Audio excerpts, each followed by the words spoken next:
Break के बाद फिर से स्वागत है आपका। आगे बढ़ेंगे। ओमिक्रॉन वायरस का खतरा देश पर बढ़ता जा रहा है। नए वेरिएंट का प्रकोप अब भारत में भी देखने को मिल रहा है। दरअसल देश में नए वायरस के मामले बेहद तेजी से फैल रहे हैं और अब इनके मरीजों की संख्या बढ़ते हुए देश में 101 तक पहुंच गई है। दिल्ली में ओमिक्रॉन का विस्फोट देखने को मिला, जहां आज एक ही दिन में 10 नए मामले सामने आए। देश में बढ़ता जा रहा ओमिक्रॉन का कहर।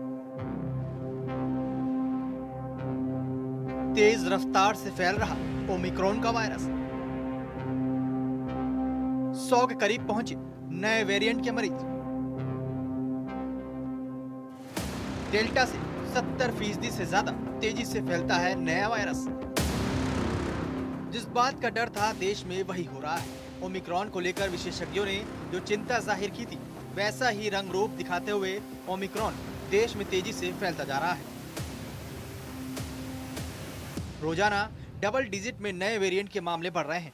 आज एक बार फिर दिल्ली में ओमिक्रॉन के मामले डिटेक्ट हुए और यहां 40 चेक किए गए सैंपल में से 10 की रिपोर्ट पॉजिटिव निकली।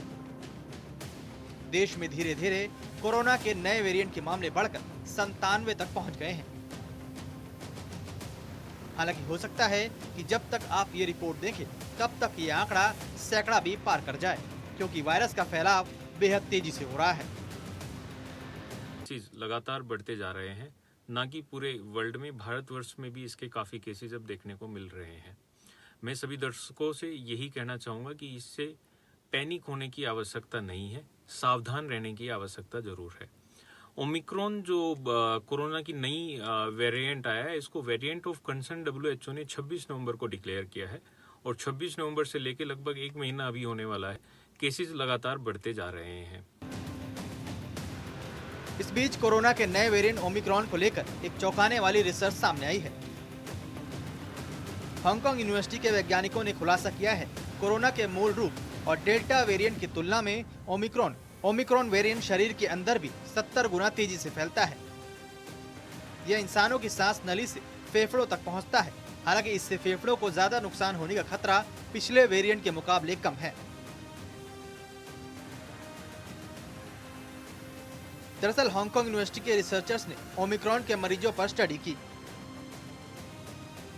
रिसर्च में पाया गया कि ओमिक्रॉन इंसान की सांस नली पर अटैक करता है। केवल 24 घंटे के अंदर ही ओमिक्रॉन यहां तेजी से मल्टीप्लाई हो गया। यह कोरोना के मूल रूप और डेल्टा वेरिएंट के मुकाबले 70 गुना तेज था। रिसर्च ने यह भी बताया कि ओमिक्रॉन वेरिएंट फेफड़ों को ज्यादा नुकसान नहीं पहुंचाता है। सांस तंत्र पर इसका प्रभाव दूसरे वेरिएंट से 10 गुना कम रहता है। इससे गंभीर बीमारियां होने का खतरा भी कम है। रिसर्च में भले ही इसे तेजी से फैलने वाला बताया हो, लेकिन यह भी बताया गया कि ओमिक्रॉन ज्यादा घातक नहीं है, लेकिन इसके संक्रमण फैलाने की गति लोगों को परेशान कर सकती है। रिसर्च में कहा गया कि इससे मौत होने का खतरा अभी टला नहीं है। उधर अमेरिका में कोरोना के मामले लगातार बढ़ रहे हैं। कोरोना के बढ़ते मामले और वैक्सीनेशन ड्राइव में तेजी के बीच अमेरिकी स्वास्थ्य अधिकारियों ने कहा कि अधिकतर अमेरिकियों को जॉनसन एंड जॉनसन की बजाय फाइजर और मॉडर्ना की वैक्सीन लगाई जानी चाहिए। उन्होंने कहा कि जॉनसन एंड जॉनसन की वैक्सीन से बेहद कम लेकिन गंभीर ब्लड क्लॉटिंग हो सकती है।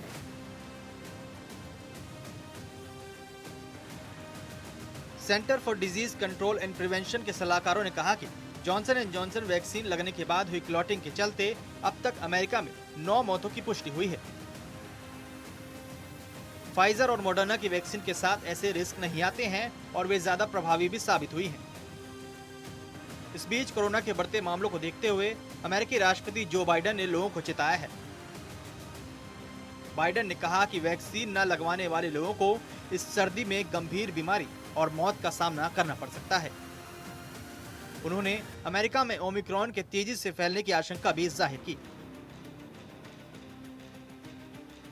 Due to the steps we've taken, Omicron has not yet spread as fast as it would have otherwise done, and that's happening in Europe. But it's here now, and it's spreading, and it's going to increase.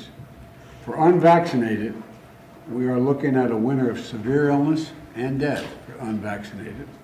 For themselves, their families, and the hospitals they'll soon overwhelm. But there's good news. If you're vaccinated and you have your booster shot, you're protected from severe illness and death, period. Number 2, booster shots work. 3, boosters are free, safe, and convenient. उधर Britain में Omicron बेहद तेजी से फैल रहा है।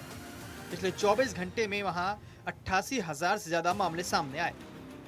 Corona के इस नए वेरिएंट से लोगों को सतर्क रहने की जरूरत है, क्योंकि यह वायरस आगे चलकर कैसा बर्ताव करेगा, इसके बारे में अभी तक एक्सपर्ट्स के पास भी कोई जानकारी नहीं है। Bureau report, network 10।